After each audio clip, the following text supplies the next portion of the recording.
So I'm curious to know your thoughts on how you think the music industry is nowadays. Like, obviously there's some problems with downloading and other things like that are affecting record sales, worldwide. But it also seems that there's more music out there than ever before. Yeah. I think like I was saying, like, to me, writing a song is the thing. Like, for years I would just sit in my room, write a song, record all the parts, sing all the vocals, put it on a tape, and put it on a shelf.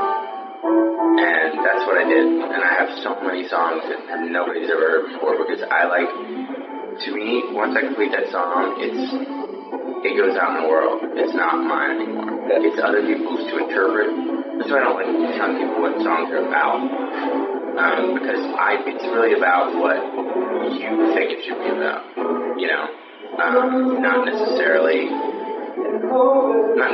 I don't want to force my ideas on it. It's like, because music is like, it's about moments in your life that you attach to the song, and whatever that song means for that moment is what the song means, more than what I thought. So in that same sense, when you put something out in the world, it's not yours anymore. If someone wants to steal it, they can steal it. If someone wants to buy it, they can buy it. And my only hope is that I will put this stuff out in the world, and people will be kind enough or morally obliged enough to pay back. If I give you a moment, if I give you something, if you don't like it, fuck it, throw it away. But if I give you something that affects your life that you love, then you owe it to me to get something back. And I've gotten emails from kids that are like, well, you're just lucky to be playing music for a living. Well, guess what? It's still a job. I still have to pay my rent and my bills. I'm not, things are going well, but I'm not a rich guy by any means. And there are a number of artists who are doing much worse than I am, that need that money even more than I do. And yeah, there are some artists that are loaded and have millions and millions of dollars, but I think there's a whole generation that have been raised without the idea that music has value. And that's why I really enjoyed what Radiohead did, putting this thing up and saying, what do you think the value of music is? And I think it turned out to be, on average, people spend like $8 a record. And you know what? I think that's fair. And it sounds good. I think music is overpriced right now, and that's why people often reacted against it. And they need to find a number that makes people comfortable.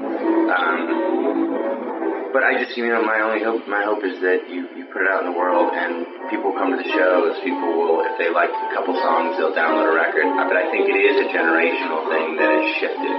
And the older people get, the more, hopefully they'll have a paycheck, but hopefully there's some way to make kids realize that people's lives are actually affected by this. It's not just, it's not free.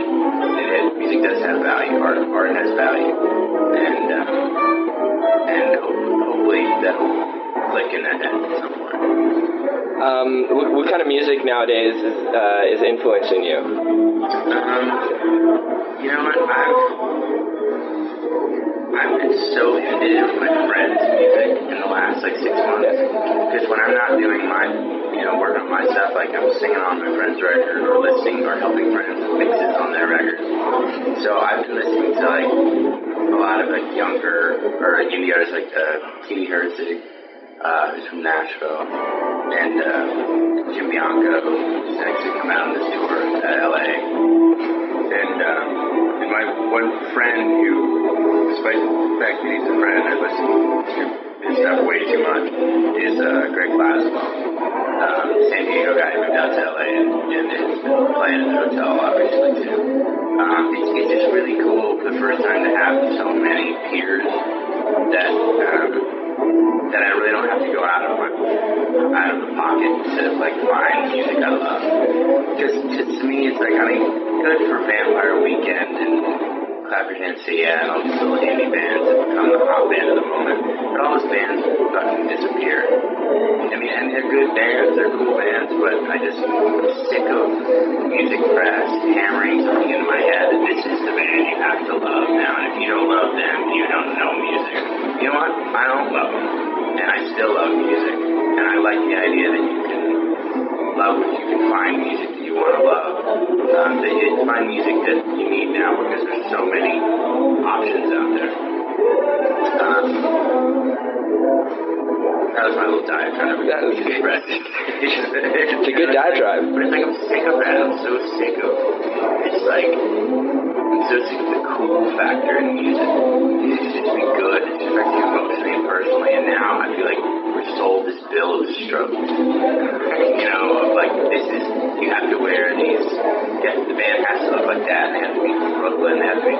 No, most of the best music in the country is not coming from that. And if people don't love it. But the music sounds beautiful. The bands I love, the Pixies and Husker Du, and they were not good-looking people. They would not match the standards of the modern music press by any means. But they made music that destroys any of these little punks. So I just, you know, to me, it's like it's about reaching outside of the obvious and trying to find other things. But that didn't say Kate Herstig's pretty cute. You can combine the two. Yeah. It's possible. If it comes together, it's good for them. I'm sure a lot of ladies out there think you and Josh Ray and all those guys coming out of there are also not too bad, so. That would be nice. ShowbizMonkeys.com